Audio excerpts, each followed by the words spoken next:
Hey everybody, Big Daddy V-Man here. This is it, huh? This is the 100th video. I mean, I gotta start it off by saying, thanks to everyone who's been watching my videos up to this point. It's an honor to be able to make videos and have people enjoy them. It really means a lot to me, so thank you everyone. Seriously, it means so much. The other purpose for this introduction, so you're about to watch a video I made for a project for 9th grade English. So it's a little rough, but it was heavily requested by some of my friends to be uploaded to YouTube. So that's what you're about to watch. It gets pretty weird. Good luck. I made a little bridge segment to kind of fill you in on the backstory. You can skip ahead to the actual video if you're not interested in that little legend. But if you're watching this during the premiere, you can't. You're stuck with it. Sorry. Good luck. Enjoy.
Where do I even begin?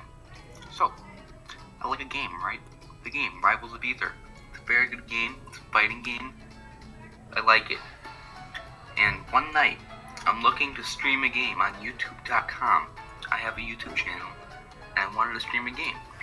And I recently downloaded, so on my phone, there's a spin-off of the Rivals of Aether game called Lovers of Aether, right? It's a dating simulator. So you date the characters in the game. I thought that'd be funny to stream because it just sounds funny. It's goofy. One thing though, the characters in Rivals of Aether, they're animals. And if you combine dating and animals, you get bad things. But I must mention that I am not a furry, okay? Because those things combined usually get you furry. I'm not a furry. I have to make that very clear. I was playing the game basically as a joke, or just for fun. No other motives. I haven't played it in a very long time either, and if that helps. So, where to begin? I start streaming, everything's going fine, and the game, it takes place in Aether High. It's a high school game, yeah, and the goal of the game is just, it's a really short game, it's just goofy. You try to find someone to go to the dance with. The game, it opens up, you're in your homeroom, and the class president steps up to talk. Her name's Maple. She's a black-footed ferret. And she's talking, and she's not a very good person. I'm thinking, I do not like this person. She is basically an evil dictator. She says that if you don't vote for her, you relinquish your right to go to the dance or something. And nobody wants that, so they have to vote for her. She's a dictator. That is what dictatorship is. I believe. So I'm thinking, man, Maple, not a fan of this guy. And after that, you're free to talk to whoever you want within your homeroom. So I talked to the snake, Eliana, okay? And Eliana, she literally says exactly what I'm thinking. She's like, wow, Maple is not cool. I don't like you, Maple. And I'm like, I don't like Maple either. Wow, we're so much of the same person. And that's when I decided, if I have to take someone to the dance, it's gonna be Eliana. After homeroom, we go to the first class, and in the hallway, you get to talk to more people. I talked to Maple because I feel like it. I just feel like why start a conversation with someone I don't know? And at least I know who Maple is, and who I know she is a terrible person. And she says to me that she's got to help her campaign, even though she's already class president. I gotta help her with her campaign. She tells me to give. She gives me 5 flyers. She says, give these 5 flyers to people, but don't give them to Eliana, because Eliana's a meanie, in her opinion. I think Eliana's great. Okay, I won't give it to Eliana. So the first chance I get, I give it to Eliana. And Eliana, she starts like scheming and stuff. And next thing I know, next time I'm in the hallway, Maple's mad because Eliana put the flyer up and vandalized it and said, oh yeah, Maple is bad. And then I made Maple mad. And Maple came up to me because she gave me the flyers. And she said, do you know what happened? Did you give it to Eliana? And I get to, this is where, things could go very wrong here. The game gives me 2 options to pick. Either I play dumb, I play dumb, and Maple is left with one. I have no idea. I didn't give it to Eliana. I don't know what happened. Or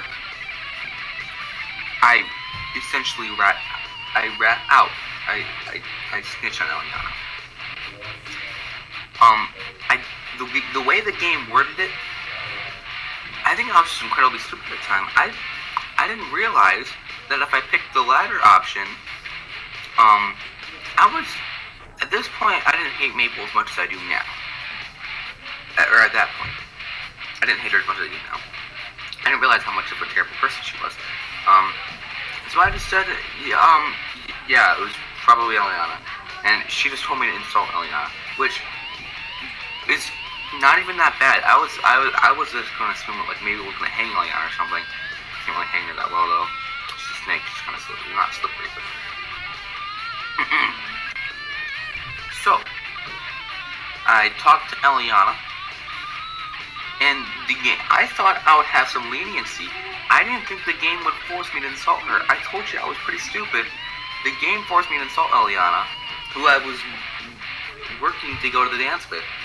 And it forced me to. I'm not even kidding. The only option was to insult her. And that made her sad. And finally, the day ends back at homeroom. I try to ask Eliana just in case maybe, even though she said she never wanted to talk to me again or something like that, she never wanted to see my face, just in case I tried again. It didn't work. At that point, I was so broken. I was so, I don't know if I was sad because it was just a video game, but a little sad. And at that point, I couldn't go on anymore. I caved in to my inner evil, and I asked Maple, and of course she said yes because she's evil, and that's how it went. All because of that one decision. I didn't think it through very well. It cost me very greatly, and that it was the worst decision ever, the worst choice I could have ever made for any decision ever. I'm sorry I failed you, Eliana.